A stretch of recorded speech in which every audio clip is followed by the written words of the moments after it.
I'm the developer of Linguistic Genomics, which was the first platform on which you could determine the intent of communication rather than the literal artifact of communication. But we've also used that technology for a number of other applications in defense and intelligence and finance, and most notably, in the early 2000s, my company was responsible for bringing down what was, at the time, one of the largest tax frauds in U.S. history. We maintained a series of inquiries into every individual, every organization, and every company that is involved in anything that either blurs the line of biological and chemical weapons or crosses that line in any of 168 countries.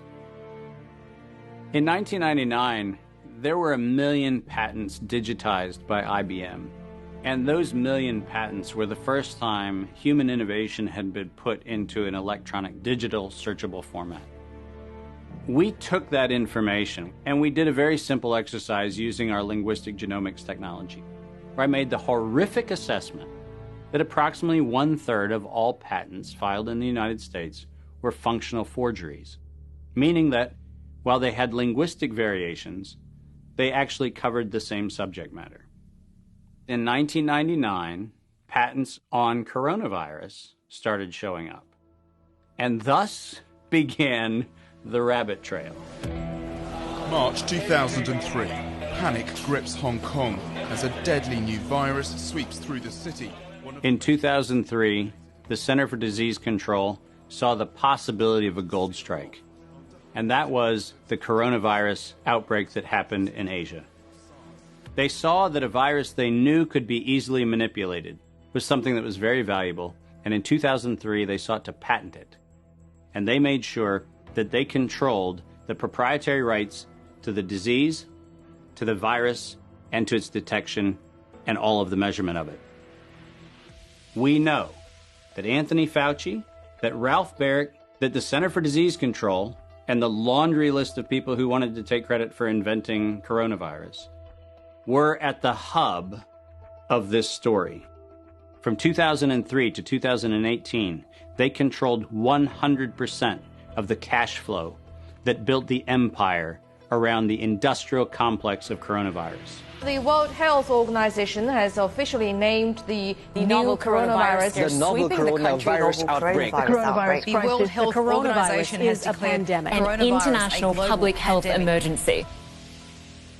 While we know that the coronavirus manipulation started with Dr. Ralph Baric in 1999. The major characteristics of SARS, MERS, and SARS coronavirus 2, it's a good way for you... Ralph Baric is the researcher at the University of North Carolina, Chapel Hill, who's famous for his chimeric coronavirus research.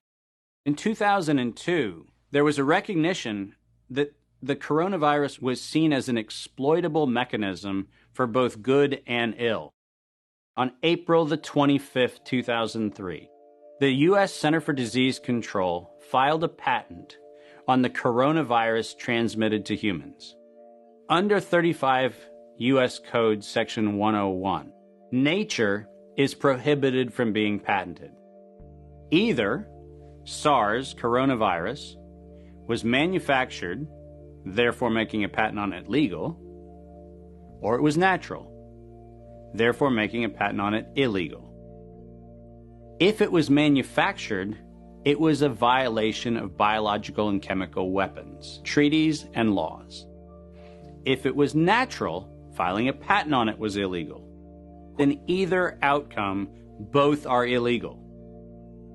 In the spring of 2007, the CDC filed a petition with the Patent Office to keep their application confidential and private. They actually filed patents on not only the virus, but they also filed patents on its detection and a kit to measure it. Because of that CDC patent, they had the ability to control who was authorized and who was not authorized to make independent inquiries into coronavirus. You cannot look at the virus, you cannot measure it, you cannot develop a test kit for it. And by ultimately receiving the patents that constrained anyone from using it, they had the means, they had the motive, and most of all, they had the monetary gain from turning coronavirus from a pathogen to profit. Developing and owning a coronavirus vaccine has become a biotech arms race with political overtones. This vaccine gold rush is starting to bother me. Gold rush. Let's keep that in mind. And so somewhere between 2012 and 2013, something happened.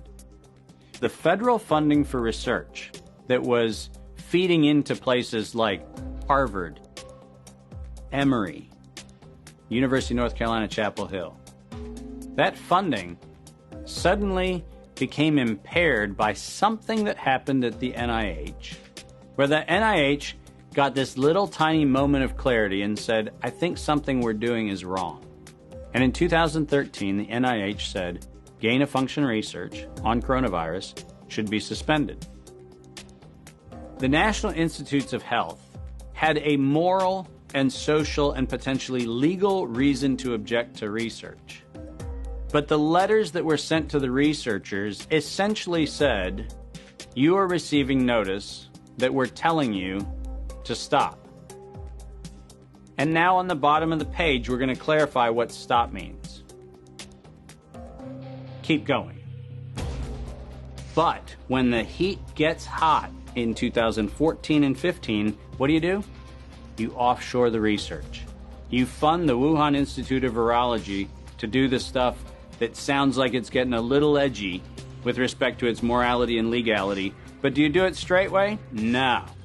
You run the money through a series of cover organizations to make it look like you're funding a U.S. operation, which then subcontracts with the Wuhan Institute of Virology. The U.S. could say, China did it. China could say, the U.S. did it. And the cool thing is, both of them are almost telling the truth.